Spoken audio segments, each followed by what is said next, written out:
दोस्तों, कभी कभी आप सोचते होंगे कि ज़िंदगी में कुछ ऐसे अधूरे काम थे जो अधूरे रह गए, उसे हम कर नहीं पाए।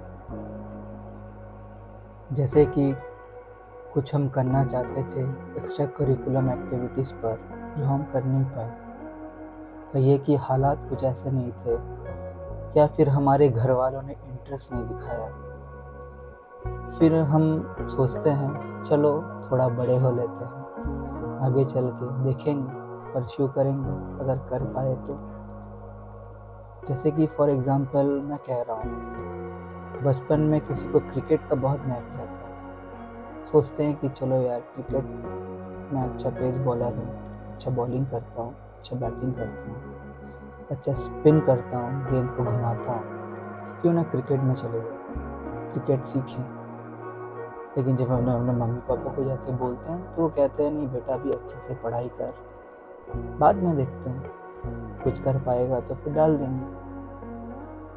कोई अच्छा गाना गा लेता है, कोई अच्छा डांस कर लेता है, कोई अच्छा ड्राइंग कर लेता है। चलो खैर ड्राइंग तो स्कूल्स में आजकल होते हैं, लेकिन कुछ चीज़ें हैं जैसे क्रिकेट हो गया या दूसरे स्पोर्ट्स हो गए हैं, उसमें स्पेशल स्किल्स, स्पेशल ट्रेनिंग्स लगते हैं, जो कि हमें वो क्लब ज्वाइन करने के बाद ही मिलता है। लेकिन वो हो नहीं पाता क्योंकि तब हमारे पेरेंट्स नहीं चाहते थे, हमेशा बोलते थे पढ़ाई कर, पढ़ाई कर, पढ़ाई कर। और पढ़ाई करते करते करते करते करते करते ना चाहते हुए भी हम यही रोज़मर्रा की ज़िंदगी में पड़ जाते हैं, जॉब करते हैं। फिर हम सोचते हैं कि हम जो नहीं कर पाए चलो हमारे बच्चे करेंगे, हमारे बेटे, हमारी बेटियां करेंगी। लेकिन दोस्तों, कभी आपने सोचा है कि हम क्यों नहीं कर पाए? और अगर हम उस समय कर नहीं पाए तो आगे चल के हमने कोशिश क्यों नहीं की? ये भी बात सही है कि कुछ चीज़ों का समय जब बीत जाता है तो वो बाद में हो नहीं पाता है। लेकिन फिर भी आप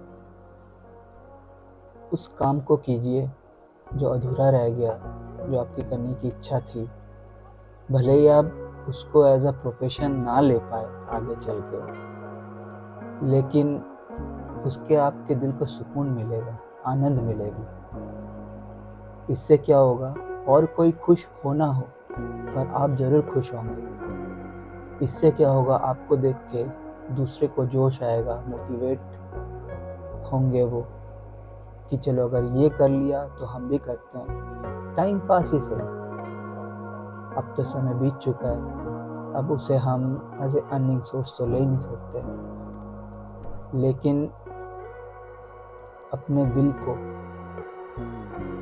खुश करने के लिए कर तो सकते हैं। फिर आप देखिए, जब आप करना शुरू करेंगे तो आपके परिवार के लोग, जैसे कि आपकी बीवी हो गई, आपके बच्चे हो गए, आपको उत्साहित करेंगे कि हाँ मम्मी करो, हाँ पापा करो, इस चीज़ को करते रहो।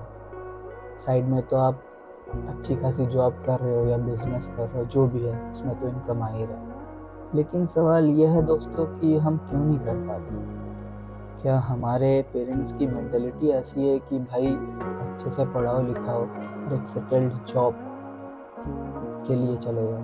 आप देखिएगा, दुनिया में 100 में से 10% ही हैं जो अपने प्रोफेशन को एक अर्निंग सोर्स की तरह ही ले पाते हैं, वरना 90% हम लोग क्या करते हैं? कोई जॉब दोस्तों आप पूछिएगा, 90% लोग यही नहीं कहेंगे कि अरे ये जॉब में तो मुझे ये जॉब करने में पसंद है, मैं दिल से कर रहा हूँ। सब करने जाते हैं जॉब अर्निंग के लिए। कोई यही नहीं कहेगा कि इसको मैं बाय पैशन से कर रहा हूँ। आप हो सकते हैं कि पढ़ते पढ़ते बहुत बड़ी डिग्री ले लिए, MBA, डॉक्टरी पढ़ लिया, लेकिन आप डॉक्टरी पढ़ लिया लेकिन आप करना चाहते थे कुछ और।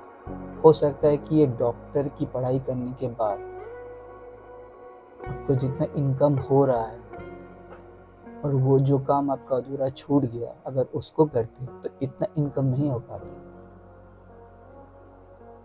लेकिन ये बात है कि आप उस काम को दिल से करते हैं। ये जो आप काम कर रहे हो ये आपका एज ए ड्यूटी है, इसको आपको करना है।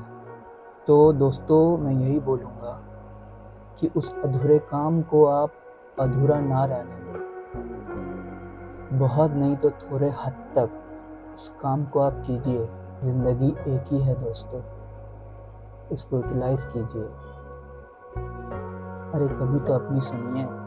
जब आप अपने पैरों पे खड़े हो जाएंगे, जब आपके माता पिता की बातों पे आप निर्भर नहीं रहेंगे, तब आप अपने अधूरे काम में से किसी एक काम को कीजिए।